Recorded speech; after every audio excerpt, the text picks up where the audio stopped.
G'day YouTubers and thank you for tuning in to today's toy review, and today we're going to be taking a look at what you see on screen. Apart from the fact that Thomas the Tank is pulling a Disney train, I have actually got one merchandise relating to Disney, but I've also got two flip-flop products, which means I've actually got three toys to talk about in this video. Yay! As you can see there, Thomas the Tank is straightforward going in the same monotonous direction. Yeah, it's a little bit boring, but you have to come along and do it manually, of course. What I've also witnessed is that Thomas the Tank is pulling a slightly heavier train.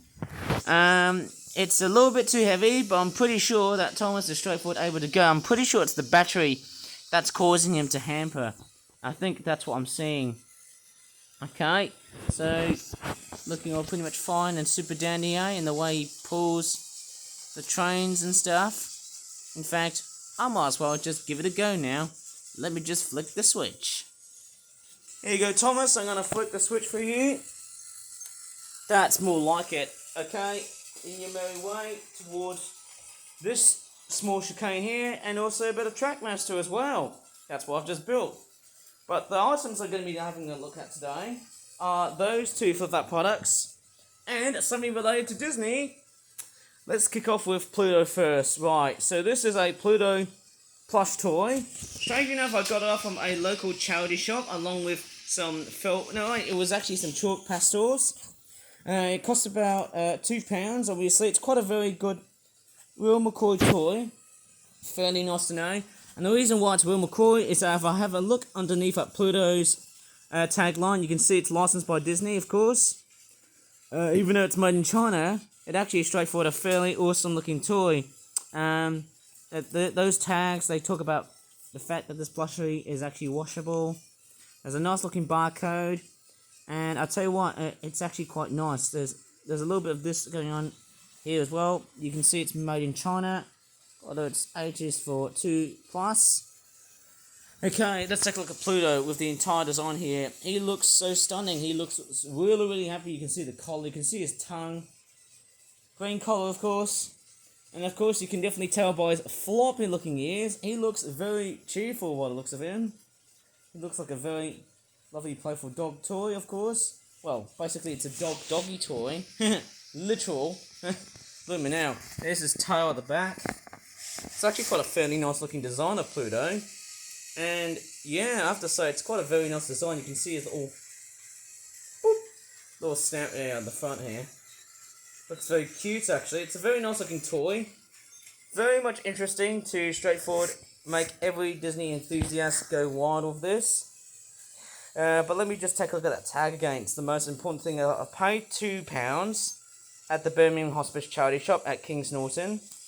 There's the back. There you go. It's interesting on how charity shops run. They seem to, how would I say it? It's the best thing about charity shops is that when you bring in used toys for other people to play around with, and then other people can play with, that actually makes the circle go round and round. But let's take a look at that Disney tag right here first. And of course, I can also see the word copyright Disney on it. Of course, you will not find this on the knockoffs. And it's sad, the toys need this, but as funny as it sounds, as you can definitely tell, this tag here is straightforward on the toy itself.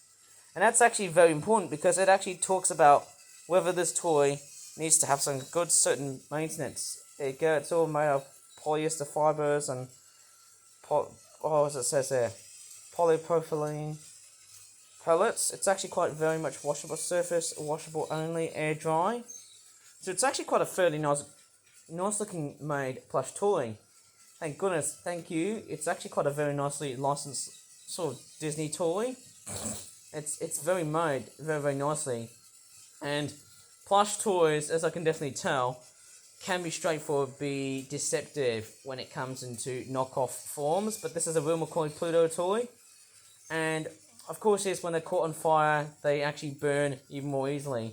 Actually, if I remove this tag here, oh, there you go. See, maybe I should have just straightforward, kept it in the charity shop, but I might as well just keep it along that way. But then, you know what? It's a fairly nice looking toy. Pluto. Woo woo. Yes, fairly nice looking toy. Yeah. What else can I really say about Pluto? fairly nice. A very good Will McCoy toy. At least it's not a knockoff. Remembering knockoff plushies can be hyper deceptive in terms of their quality. But as you can see, it's a nice Will McCoy licensed Disney toy. And let me just move that to the side. And let's take a look at some flip-flop toys next. Oh yeah. But don't mind me, my camera must have been out of focus. Okay, so it looks like we've got two products to look at. Let's take a look at. Shall I look at the tigers or dinosaurs? Tigers or dinosaurs? Okay, let me just go into tigers first. Right, so it's the Flipper Origami Sumatran Riparian Forest Samba Deer Herd and River Stuffed Twatback. Oh yes, 30 pounds, as you can definitely tell. There's a cute looking tiger and a very timid looking deer. Very uncanny, who knows? It's pretty much like a rough and ready drawing of a deer. And then we've also got a crocodile right here, which actually isn't, well, it is a crocodilian type creature, but it's not called a crocodile. Instead, oh look at this. I believe someone must have watched the Christmas special of Family Guy and did like a weird, uncanny Rudolph drawing, which looks a bit strange. And then we've also got a tiger, which looks like it's about to pounce on this bloody deer. And I've actually got a croaky voice, so I'm actually going to drink some water. I'll be right back. And yes, it's normal to have croaky voices in the middle of the morning, of course, because, hey, clearly as I've just woken myself up, it's all about the fact that I haven't drunk that much water. Okay, so let's take a look at the back here. So we've got some deer right there, which like this one right here, this fawn doe thing. Strangely enough, it's actually very much spooked. Oh man, why is my camera playing up today? Focus. Right, so it looks like I've got a tiger that's about to straightforward pounce on the deer, and then we've also got some catfish right there on that product right here. So it's actually a fairly nice looking for that product. And then we've also got a jungle fern right over here as well. And let's take a look at what this product really has to open. Mum's the word. Okay, let me just go ahead and crack this beast. Very, very simple. Right, of course we've got some deer. Samba deer, I think they're called. I'm pretty sure that's actually what the deer species are literally called in India and Southeast Asia. So it's pretty much in Sumatra and Indonesia. And then we've also got this weird, crappy looking jungle fern, which actually doesn't look like a fern to me. It looks like something else. Then we've also got a piece of algae, which also looks a little bit like... It looks a little bit like seaweed, to be honest, if you ask me. And then, apart from algae and seaweed, let's take a look at the tigers. Okay, yeah, so as you can see, the striping designs of that. Detailing-wise, it's made with pastels. It's not that great, but as you can see, it makes it a very effective pattern. Even though it looks rough and ready, it does have the formality of what a tiger actually looks like. It's a fairly interesting design. And then we've also got the same tiger, but then it's a little bit different in the way the stripes have been implemented. You can see how they've been designed, and it looks very amazing. Yes, it's a fairly cool looking tiger design.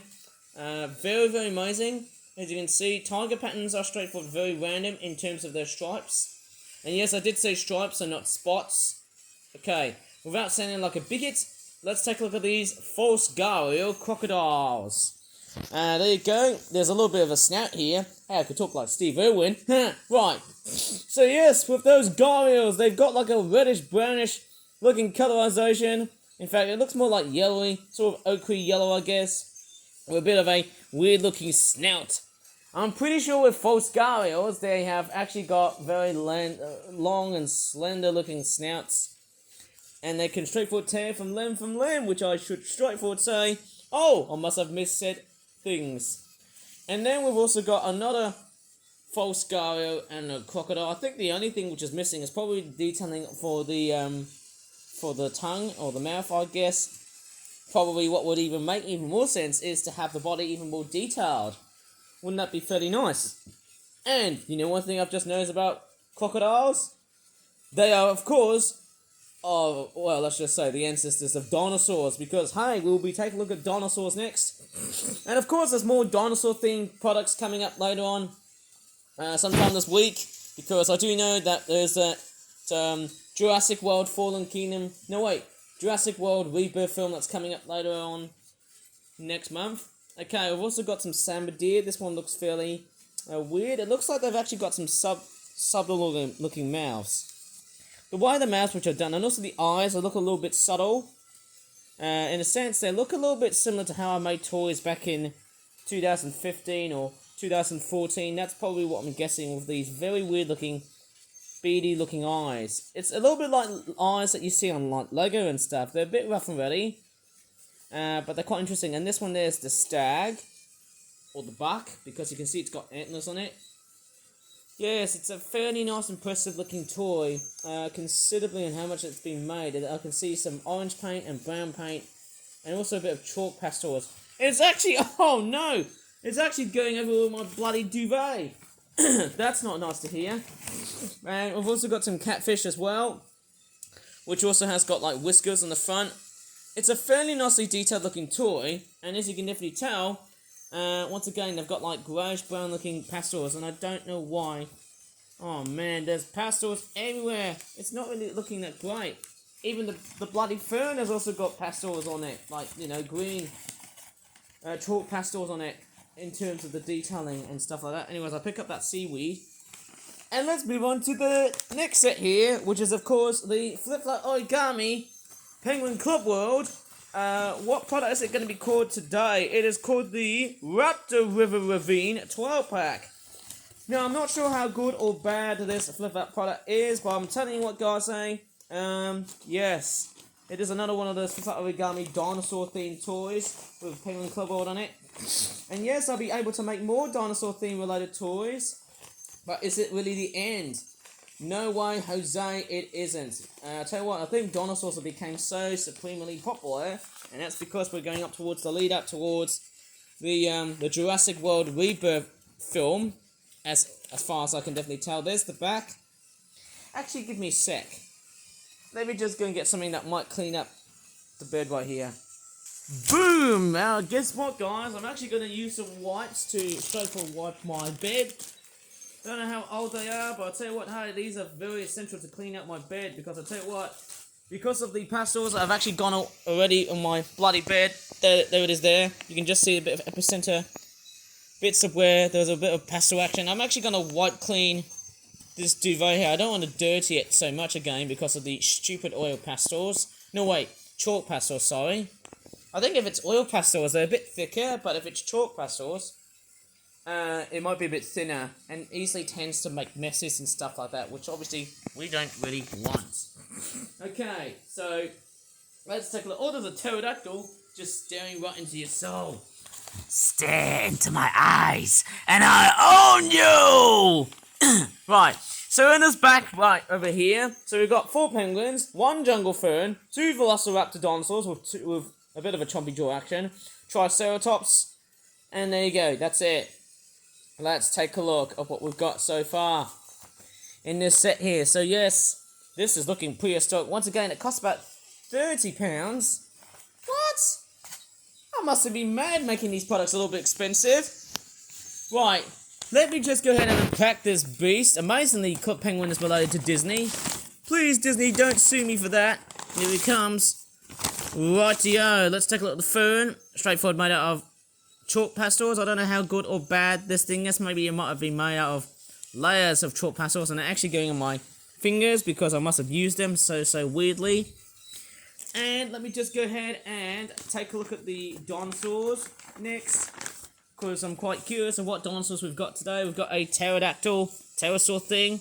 No, it's not a dinosaur. Obviously, it's a pterosaur, which is a type of flying reptile. It might be pteranodon, it might be pterodactyl. It's quite a fairly nice looking design. And then we've also got another one like that. But what I feel like what's a bit disappointing is that there's no spots on them things. I'd love to see them have a bit of spot action. And then we've actually got some golden looking big looking fish. Quite big somehow to have some big looking fish. Very weird. And there's the other side here. Seems like there's just so much fish in the flip-flop toy range in relationship to dinosaurs. And then we've also got some velociraptors. Boom! Boom! Okay, without making some weird dinosaur noises, we've actually got 2 dinosaurs. Okay, so we've got this one right here. And actually, this one's a little bit funny. if I stand this grey one here, it looks a little bit like Indoraptor from Jurassic World Fallen Kingdom. How weird is that? There's a bit of blue on the back, but it's not that grey in terms of how it's been detailed. It's a fairly nice looking dinosaur. It's all grey in terms of its colorization. I would have actually been much more happy if I saw it black, because black and red and blue makes it really awesome. And there's a very plain looking, green looking dinosaur. Okay, looking fairly nice. And let's take a look at this Triceratops. The horn is a bit too small, but then I would say, hey, the two side horns are actually okay by the looks of them. It's a fairly nice reddish looking dinosaur, as you can definitely tell. Looks good, straightforward as you can see.